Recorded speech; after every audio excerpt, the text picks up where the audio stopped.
Hello and welcome to Paul Outdoors. You join me as I make my first attempt at constructing and using a Dakota fire hole. This fire method is used primarily for boiling water, cooking food, but not usually for providing heat and warmth. The first task is to clear an area of the woodland floor. The Dakota method incorporates an underground fire that is stealthy and protected from the wind. As the ground is still very soft, I'm using a small hand spade to dig the 2 holes. This method is more labour intensive than others due to the amount of soil that needs to be excavated, with hole size determined by the size of the fire required. Excavated soil is piled to the side, to be used to backfill the holes when the fire is no longer required, after the fire has been doused with water, leaving no trace or as little as is humanly possible. The holes can then be used again in the future. Here we see the 2 holes almost complete. The holes are a foot apart and positioned into the wind, which helps with efficiency and success of the fire. The smallest hole acts as an air inlet hole, feeding the larger hole behind it, which contains the fuel and fire.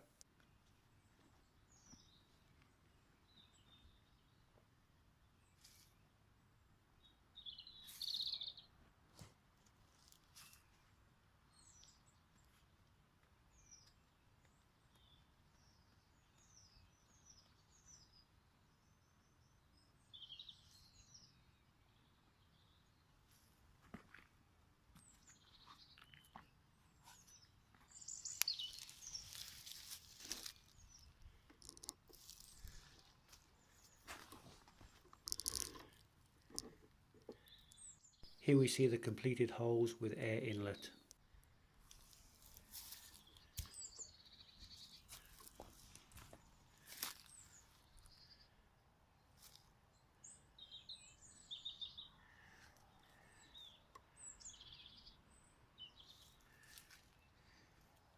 And the glorious views that I'm enjoying.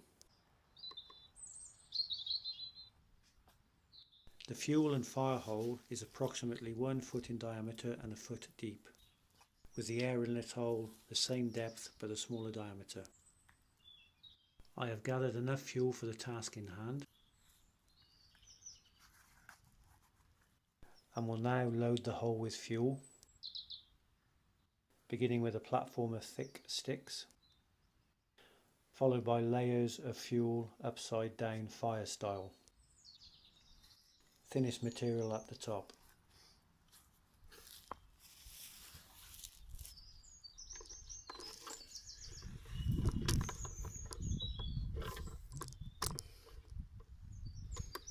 Once lit, I shouldn't need to add any more fuel, and this will burn like a wood gas stove from top to bottom. Having the fire above the fuel and burning down is very important. Time to light the fire. Ferrocerium rod, char cloth and dry grass nest bundle.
Eureka, we have fire. And eyebrows still intact.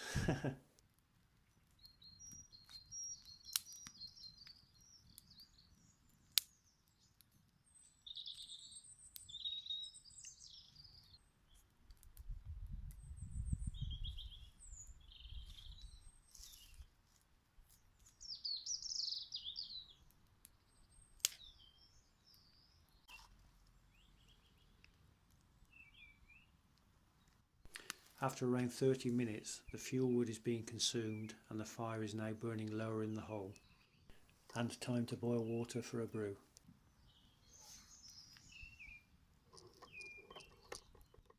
I can hear the air rushing in through the air inlet, up through the fuel and into the flames. This is producing a cleaner burn compared to other methods. Although not smokeless, any smoke is rising and being diffused by the woodland canopy.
After almost an hour, flames have subsided, we have a good bed of coals, and the time has come to fry some bacon.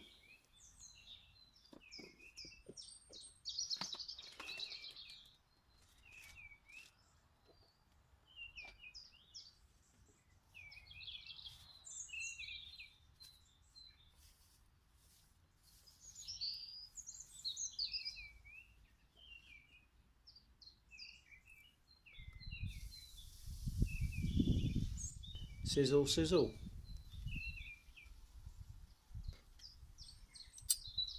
What a lovely sound mixed in with the bird song.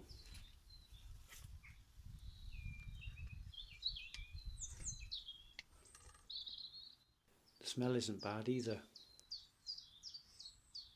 More fuel can be added at any time, but it will encourage smoke. So it's best to estimate the amount of fuel you need for the task at hand and just allow the fire to burn.